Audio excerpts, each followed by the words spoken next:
2 years after a shocking suspension, NASCAR's decision to reinstate Derek Hartnagel has reignited debates about redemption, accountability, and the future of substance abuse policies in motorsports.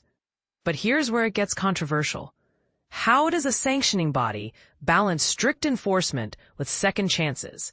And is forgiveness after a drug violation truly fair to fans and competitors alike? Let's dive into the story that's got the racing world talking. In May 2023, Derek Hartnagel, a seasoned truck chief for GMS Racing, found himself at the center of a scandal when he violated NASCAR's substance abuse policy. The suspension was indefinite, a move that echoed past high-profile cases like Jeremy Mayfield's 2009 ban for methamphetamine use, which effectively ended his career. Hartnagel's case, however, unfolded quietly, highlighting how even behind-the-scenes crew members face the same scrutiny as drivers. But here's the twist. 2 years later, Hartnagel has been reinstated, cleared to return to all NASCAR activities. So what changed, and why now? NASCAR's reinstatement of Hartnagel hinges on its Road to Recovery program, a structured path that includes evaluation, treatment, and compliance with strict guidelines. As insider Joseph Srigley revealed on X, #NASCAR says that Derek Hartnagel has been reinstated and is eligible to return to all NASCAR-related activities.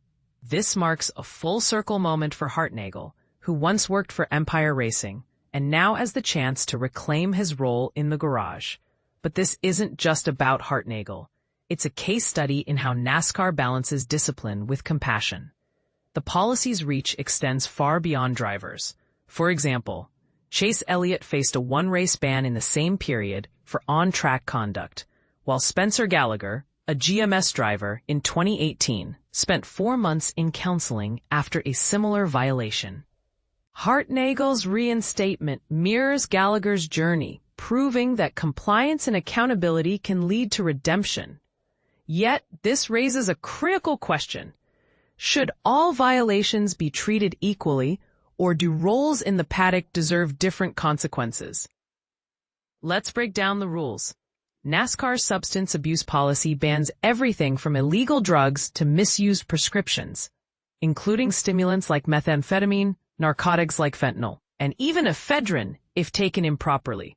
Alcohol is also restricted, with a 0.02% BAC threshold 12 hours before events.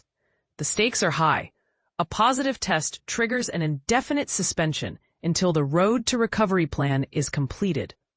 Non-compliance, as seen in Mayfield's case, can lead to permanent exclusion. But here's the part most people miss. The policy evolves to stay ahead of loopholes. For instance, it prohibits any drug illegal under U.S. or state laws, regardless of quantity. This even caught Shane Hmiel in 2003, whose repeated marijuana violations turned into a lifetime ban. For crew members like Hartnagel, this means no exceptions. Everyone in the paddock is held to the same standard. So, where do we stand now? Hartnagel's return shows NASCAR's willingness to forgive, but only after strict adherence to the process.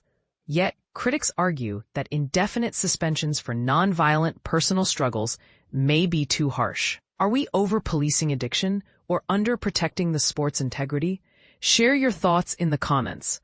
Do you believe second chances should always be granted? Or does forgiveness risk normalizing violations? One thing is clear, NASCAR's policies are a double-edged sword. They protect the sport's safety and fairness, but also test the line between accountability and humanity.